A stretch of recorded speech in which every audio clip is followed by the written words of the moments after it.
Hello friends, welcome to tasty రుచులు. Friends, ఇవాల్టి మన రెసిపీ వచ్చేసి మన ఆరోగ్యానికి ఎంతో మేలు చేసే బీన్స్ మునగాకు ఫ్రై అండి. ఈ బీన్స్ మునగాకు రెండు కూడా మన ఆరోగ్యానికి ఎంతో మేలు చేస్తాయి. సో నేను ఈ రెసిపీని ఏ విధంగా చేయాలో చూపించే ముందు వీటిలో వేటి వల్ల ఎంత యూజ్ అయితే ఉంటుందో నేను చెప్పదలుచుకున్నానండి. అయితే మనం బీన్స్ని కనుక తీసుకుంటే ఈ బీన్స్ వల్ల మనకి డైజెషన్ సిస్టమ్ అనేది మెరుగుపడుతుందండి. ఇంకొకటి గుండెకి సంబంధించిన ఏదైనా వ్యాధులు ఉన్నా సరే ఈ బీన్స్ తీసుకోవడం వల్ల మనకి గుండెకి కూడా చాలా మంచిది. అంతేకాకుండా ఎముకలు కూడా మనకి బలంగా అవుతాయండి. అంతేకాకుండా మనందరికీ ఎంతో ఇష్టమైన స్కిన్ కానీ హెయిర్ కానీ చాలా సాఫ్ట్గా ఉంటుందండి. మనం తీసుకునే ఫుడ్లో ఈ బీన్స్ని ఎక్కువగా చేర్చుకోవడం వల్ల ఏదో ఒక రూపంలో స్కిన్ కానీ హెయిర్ కానీ చాలా సాఫ్ట్గా ఉంటుందన్నమాట. ఇంకా దీంట్లో మనకి బీన్స్లోనంట అండి క్యాన్సర్ నిరోధక గుణాలు కూడా ఎక్కువగా ఉంటాయంట. ఇంకొకటి మనకి ఇప్పుడు చలికాలంలో మనకి రెసిస్టెన్స్ అనేది తగ్గుతూ ఉంటుంది కదా, వీటిని ఎక్కువగా తీసుకోవడం వల్ల మనకి రెసిస్టెన్స్ పవర్ అనేది కూడా చాలా మెరుగుపడుతుందంట. అంతేకాకుండా ఈ బీన్స్లో ఫైబర్, విటమిన్ సి అనేది కూడా పుష్కలంగా ఉంటుందంట. మనకి తెలియకముందు ఈ ఫుడ్ని మనం తీసుకోమండి, కానీ దీంట్లో ఎన్ని ఉపయోగాలు ఉన్నాయో తెలుసుకున్న తర్వాత అయితే తప్పకుండా తినాల్సిందే. అంతేకాకుండా ఇప్పుడు ఈ మధ్యకాలంలో మనం మునక్కాయను తింటాం కానీ మునగాకునైతే మనం పట్టించుకోం కదండి. కానీ ఈ మునగాకులో అన్ని ఆకుకూరల కన్నా రిచ్ యాంటీ ఆక్సిడెంట్స్ కానీ కాల్షియం కానీ విటమిన్ సి కానీ చాలా ఉంటాయండి. ఇంకొకటి ఏంటంటే ఈ మధ్య ఈ మునగాకును తీసుకోవడం వల్ల మనకి హెయిర్ గ్రోత్ అనేది కూడా చాలా బాగుంటుందని ఎన్నో ప్రయోగాల్లో నిరూపితమైందండి. ఇంకా లేట్ చేయకుండా అయితే మన రెసిపీలోకి వెళ్ళిపోదామండి. ఇక్కడ నేను 1/2 kg వరకు బీన్స్ని తీసుకున్నాను. సో ఈ బీన్స్ని మనం ఒక 2-3 టైమ్స్ వాష్ చేసుకొని మీరు వీలైనంత చిన్న ముక్కలుగా కట్ చేసుకోండి. చిన్న ముక్కలుగా కట్ చేసుకోవడం వల్ల ఏంటంటే మనకి బీన్స్ అనేవి త్వరగా మగ్గిపోతాయి అన్నమాట. మీరు తీసుకున్నప్పుడే లేతగా ఉండే బీన్స్ తీసుకోవడానికి ట్రై చేయండి.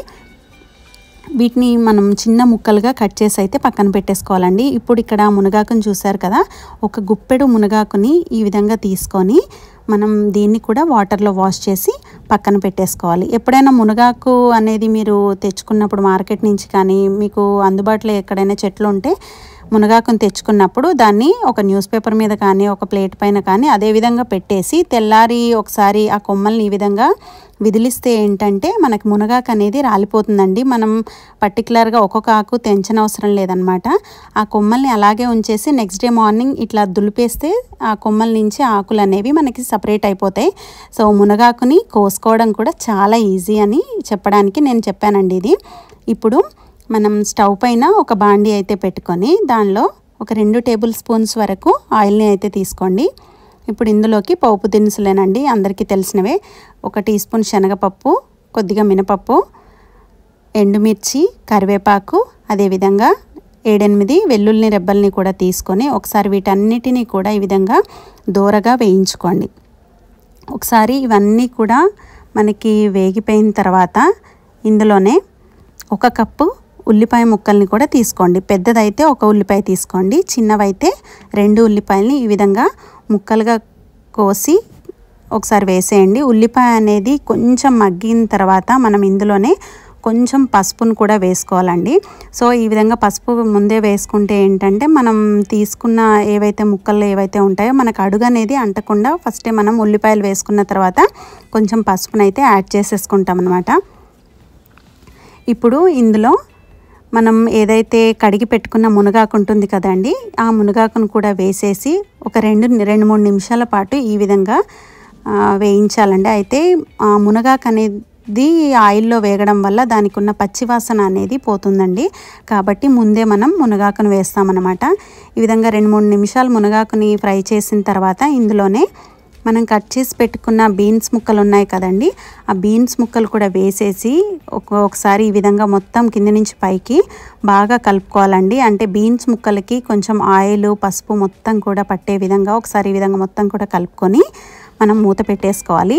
సో ఈ బీన్స్ ముక్కలు అనేవి మగ్గేలోపు మనం పక్కన స్టవ్ మీద మరో బాండీ పెట్టుకొని ఇందులో ఒక చిన్న కప్పు పల్లీలు అనేవి మనం ఈ విధంగా దోరగా అయితే వేయించుకోవాలండి. సో మనం పల్లీలు అనేవి వేయించుకున్న తర్వాత వాటికి ఉన్న పొట్టు తీసేయండి, లేదంటే అదే విధంగా మనం కోర్స్గా కచ్చా పచ్చాగా పల్లీలని అంటే మొత్తం పొడిగా కాకుండా కొంచెం పలుకుగా ఉండేటట్టు మనం మిక్సీ అయితే పట్టుకోవాలి. సో ఈ విధంగా పల్లీలని పట్టేసుకొని పక్కన పెట్టేసుకోండి. ఇప్పుడు మనం ఒక 5 to 10 minutes తర్వాత మూత తీసి చూసినట్లయితే బీన్స్ అనేవి చక్కగా మగ్గిపోయాయండి. ఇప్పుడు ఇందులో మీ టేస్ట్కి సరిపడా సాల్ట్ని యాడ్ చేసుకోండి. ఎప్పుడు కూడా మీరు ఏ కర్రీ కన్నా సరే సాల్ట్ని ఫస్టే యాడ్ చేయకండి ఫ్రెండ్స్. అది మనం లాస్ట్లో కూరగాయ అనేది మగ్గిపోయిన తర్వాత లాస్ట్లో యాడ్ చేయడం వల్ల తక్కువ సాల్ట్ని యాడ్ చేసినా సరే మనకి సాల్ట్ అనేది సరిపోతుంది. మనం ఫస్టే ఆయిల్లో సాల్ట్ అనేది వేయడం వల్ల మనకి ఆయిల్లో సాల్ట్ అనేది కలిసిపోయి మనకి ఇంకా సాల్ట్ అనేది సరిపోనట్టే అనిపిస్తుంది. అందుకనే చెప్తున్నాను, ఏ కర్రీకైనా సరే కూరగాయలు మగ్గిపోయిన తర్వాతనే మీరు సాల్ట్ యాడ్ చేసుకోండి. అదేవిధంగా ఇందులోనే 1 teaspoon కారం కూడా వేసేసి ఒకసారి కలుపుకోండి. ఇందులోనే 1 teaspoon ధనియాల పొడి, అదేవిధంగా ఒక 1/2 teaspoon జీలకర్ర పొడిని కూడా వేసేసుకోండి. ధనియాల పొడి జీలకర్ర పొడి వేయడం వల్ల దీనికి మంచి అరోమా అయితే మనకి వస్తుందండి. ఆ స్మెల్ అనేది మీకు కలుపుకుంటుంటేనే తెలిసిపోతుంది. ఈ ఫ్రై చాలా చాలా బాగుంటుందండి. మనకి రైస్లోకి కానీ ఏ రోటీలో కన్నా సరే చాలా బాగుంటుంది. పిల్లలు కాదు పెద్దవాళ్ళు అందరూ కూడా ముద్దకి లొట్టలేసుకుంటూ తింటారు. ఇప్పుడు మనం వేయించి పెట్టుకున్న పల్లీల పొడి ఉంటుంది కదా, ఈ మొత్తాన్ని ఒకసారి కలుపుకున్న తర్వాత ఈ పల్లీల పొడి అనేది లాస్ట్లో మనం ఇంకా దించేస్తామనక లాస్ట్లో యాడ్ చేసుకొని ఒకసారి ఈ విధంగా అయితే కలిపేసుకోండి. ఇప్పుడు పల్లీలు వేసిన తర్వాత మనకి చక్కగా అయితే మనకి కర్రీ అనేది కనిపిస్తుందండి. మనం తినేటప్పుడు కూడా పల్లీల్లో మంచి ప్రోటీన్ అనేది ఉంటుంది కదా, అందుకే పల్లి పొడిని కూడా మీరు కూరల్లో యూస్ చేస్తూ ఉండండి.